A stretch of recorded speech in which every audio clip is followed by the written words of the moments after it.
നമസ്കാരം. ഓട്ടപ്രദർശനത്തിലേക്ക് സ്വാഗതം. ഓപ്പറേഷൻ സിന്ദൂറും പാകിസ്ഥാനുമായി തുടർന്നുണ്ടായ സംഘർഷവുമെല്ലാം ഇപ്പോൾ ഏറെ വെട്ടിലായിരിക്കുന്നത് കോൺഗ്രസിനെയാണ്.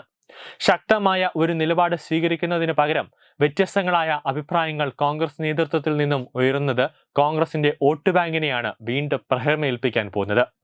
ഇന്ത്യയുടെ എത്ര യുദ്ധവിമാനങ്ങൾ നഷ്ടമായി എന്ന് കേന്ദ്ര സർക്കാർ വ്യക്തമാക്കണമെന്ന് ലോക്സഭാ പ്രതിപക്ഷ നേതാവ് കൂടിയായ രാഹുൽ ഗാന്ധി ആവശ്യപ്പെട്ടത് കോൺഗ്രസിന് തന്നെ തിരിച്ചടിയാകാനാണ് സാധ്യത.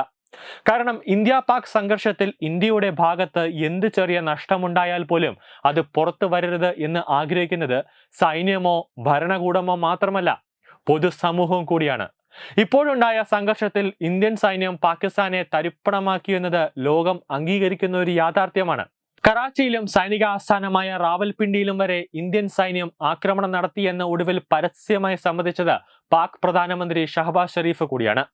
3 രാജ്യങ്ങളൊഴികെ ലോകത്തെ മറ്റെല്ലാ രാജ്യങ്ങളും പിന്തുണച്ചതും ഇന്ത്യയാണ്. ഇത്രയും വലിയ സർവാധിപത്യം മുൻപൊരിക്കലും ഇന്ത്യക്ക് ലഭിച്ചിട്ടില്ല എന്നതും ഒരു യാഥാർത്ഥ്യമാണ്. വസ്തുത ഇതായിരിക്കെയാണ് കേവലം രാഷ്ട്രീയ താല്പര്യം മാത്രം മുൻനിർത്തി രാഹുൽ ഗാന്ധി ഇപ്പോൾ രംഗത്ത് വന്നിരിക്കുന്നത്. ഉടൻ നടക്കാനിരിക്കുന്ന ബീഹാർ UP തെരഞ്ഞെടുപ്പുകൾ മുന്നിൽ കണ്ടാണ് രാഹുൽ ഗാന്ധി രംഗത്ത് വന്നിരിക്കുന്നത് എന്നതും വ്യക്തമാണ്. എന്നാൽ അദ്ദേഹം ഉൾപ്പെടെയുള്ള കോൺഗ്രസ് നേതാക്കളുടെ പ്രസ്താവനകൾ ഫലത്തിൽ കോൺഗ്രസിനും അവരുടെ ഒപ്പമുള്ള RJD, സമാജ്വാദി പാർട്ടി തുടങ്ങിയ പാർട്ടികളെയുമാണ് ബാധിക്കാൻ പോകുന്നത്.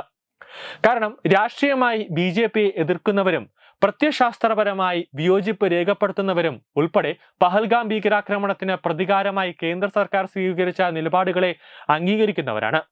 പാകിസ്ഥാനിൽ കടന്നുകയറി ഭീകര കേന്ദ്രങ്ങളെ തകർത്ത ഇന്ത്യൻ സൈന്യം തുടർന്ന് നടന്ന പാക് പ്രകോപനങ്ങൾക്ക് മറുപടിയായി പാക് സൈനിക കേന്ദ്രങ്ങൾ തകർത്തത് ജനങ്ങളിൽ പൊതുവെ ആവേശമുണ്ടാക്കിയിട്ടുണ്ട്. ഇന്ത്യ നടത്തിയ സൈനിക നടപടിക്ക് ഓപ്പറേഷൻ സിന്ദൂർ എന്ന പേരിട്ടത് സ്ത്രീകളെയും ആഴത്തിലാണ് സ്വാധീനിച്ചിരിക്കുന്നത്. പഹൽഗാമിൽ സ്ത്രീകളെ വിധവയാക്കിയവർക്ക് നൽകിയ ഈ രക്തത്തിൽ കുതിർന്ന മറുപടി വോട്ടായി മാറിയാൽ ബീഹാർ UP നിയമസഭാ തെരഞ്ഞെടുപ്പിൽ BJP തൂത്തുവാരും. സൈനിക ഓപ്പറേഷന് പിന്നാലെ രാജ്യവ്യാപകമായി BJP തിരംഗയാത്ര സംഘടിപ്പിച്ചതും കൃത്യമായ രാഷ്ട്രീയ ലക്ഷ്യം മുൻനിർത്തി കൂടിയാണ്. ഇന്ത്യ പാക് സംഘർഷവുമായി ബന്ധപ്പെട്ട് സ്വീകരിച്ച സൈനിക നടപടിയും കേന്ദ്ര നിലപാടുകളെയും ഉപാധികളില്ലാതെ പിന്തുണയ്ക്കുകയും മറ്റ് രാഷ്ട്രീയ വിഷയങ്ങൾ ഉയർത്തി മോദി സർക്കാരിനെതിരെ രംഗത്ത് വരികയാണ് യഥാർത്ഥത്തിൽ രാഹുൽ ഗാന്ധി ചെയ്യേണ്ടിയിരുന്നത്. അതല്ലാതെ BJPക്ക് രാഷ്ട്രീയമായി ആക്രമിക്കാൻ ആയുധം നൽകരുതായിരുന്നു. ഇന്ത്യ പാകിസ്ഥാനെതിരെ സ്വീകരിച്ച നടപടികൾ ബോധ്യപ്പെടുത്താൻ വിദേശ രാജ്യങ്ങളിലേക്ക് പ്രതിനിധികളെ അയക്കാൻ കേന്ദ്ര സർക്കാർ സ്വീകരിച്ച നിലപാട് പുതിയ സാഹചര്യത്തിൽ അനിവാര്യം തന്നെയായിരുന്നു. എന്നാൽ ഇക്കാര്യത്തിൽ ശശി തരൂരിനെ ഒരു സംഘത്തിന്റെ തലവനായി കേന്ദ്ര സർക്കാർ ഏകപക്ഷീയമായി തീരുമാനിച്ചത് അവരുടെ രാഷ്ട്രീയ അജണ്ടയുടെ കൂടി ഭാഗമാണ്. ആ കെണിയിൽ വീണ് പോയാണ് ഇപ്പോൾ രാഹുൽ ഗാന്ധിയും കോൺഗ്രസ് നേതൃത്വവും പ്രതികരിച്ചിരിക്കുന്നത്. തരൂരിനെ നിശ്ചയിച്ചതിൽ കുപിതനായ കോൺഗ്രസ് നേതാവ് സൽമാൻ ഖുർഷിദ് സർവകക്ഷി സംഘത്തിലേക്കുള്ള ക്ഷണം നിരസിച്ചതായ വാർത്ത പുറത്തു വന്നിരുന്നു.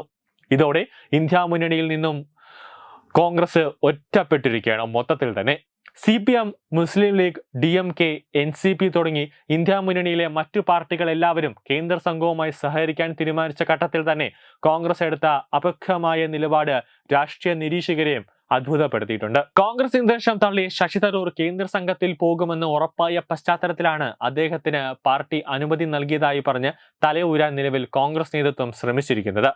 അതാകട്ടെ വ്യക്തവുമാണ്. പഹൽഗാം വിഷയത്തിൽ കർണാടക മുഖ്യമന്ത്രി സിദ്ധരാമയ്യ, വിജയ് വഡേറ്റിവാർ, മണിശങ്കർ അയ്യർ, ശശി തരൂർ, താരിഫ് അഹമ്മദ് കാര, സൈഫുദ്ദീൻ സെയ്ഫ് തുടങ്ങി വിവിധ കോൺഗ്രസ് നേതാക്കളുടെ നിലപാടുകളെ BJP സംബന്ധിച്ച തെരഞ്ഞെടുപ്പുകളിൽ രാഷ്ട്രീയത്തിൽ വലിയ ഒരു ആയുധമായി മാറും. പാകിസ്ഥാനുമായി യുദ്ധമല്ല, ചർച്ചയാണ് വേണ്ടതെന്ന് സിദ്ധരാമയ്യ പറഞ്ഞപ്പോൾ ഭീകരർ ആ മുസ്ലിമുകളെ തിരഞ്ഞുപിടിച്ച് കൊലപ്പെടുത്തിയെന്ന വാദം ശരിയല്ല എന്നാണ് വിജയ് വഡേറ്റിവാർ പറഞ്ഞത്. ഇതോടൊപ്പം തന്നെ കർണാടക മന്ത്രി RB തിമാപൂർ നടത്തിയ പരാമർശങ്ങളും വിവാദമായിട്ടുണ്ട്.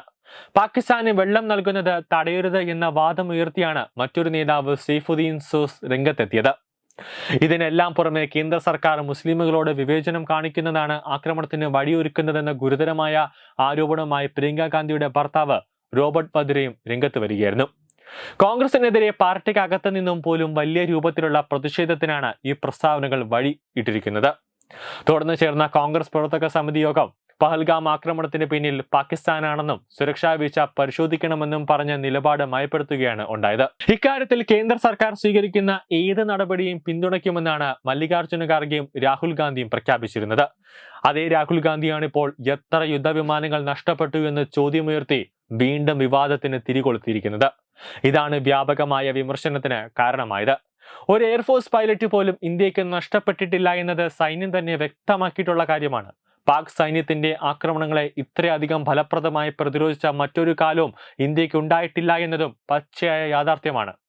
1971 ഇന്ത്യ പാക് യുദ്ധത്തിൽ പാകിസ്ഥാനെ തറ പറ്റിച്ച് ബംഗ്ലാദേശ് എന്ന രാജ്യം രൂപീകരിക്കാൻ ഇന്ത്യക്ക് സാധിച്ചിരുന്നുവെങ്കിലും ആൾനാശവും സൈനിക ഉപകരണങ്ങളുടെ നഷ്ടവും ഇന്ത്യക്ക് വലിയ രൂപത്തിൽ നേരിടേണ്ടതായി വന്നിട്ടുണ്ട്.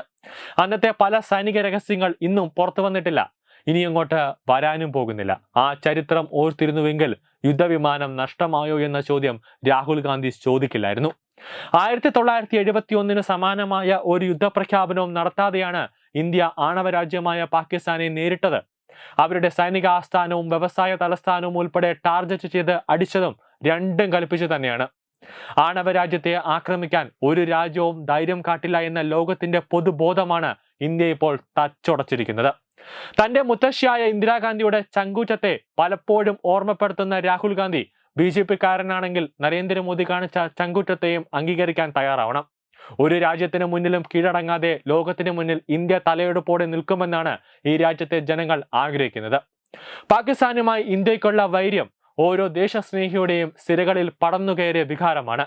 ആ വികാരത്തിന് പോറലേറ്റാൽ ജനമനസ്സുകളിൽ നിന്നാണ് കോൺഗ്രസ് പൂർണ്ണമായും ഔട്ടായി പോവുക. ഈ പോക്ക് പോയാൽ നേരത്തെ ഡൽഹിയിൽ സംഭവിച്ചതുപോലെ ഒരു സീറ്റ് പോലും നേടാതെ UP-യിലും ബീഹാറിലും അടക്കം കോൺഗ്രസ് തകർന്നടിഞ്ഞ് നാമാവശേഷമാകും. മാത്രമല്ല ബീഹാറിലും UP-യിലും മാത്രമല്ല ഒരിടത്തും ഇനി കോൺഗ്രസ് വിജയിക്കാനും പോകുന്നില്ല. ന്യൂസ് ഡെസ്ക് തത്വമൈ ന്യൂസ്.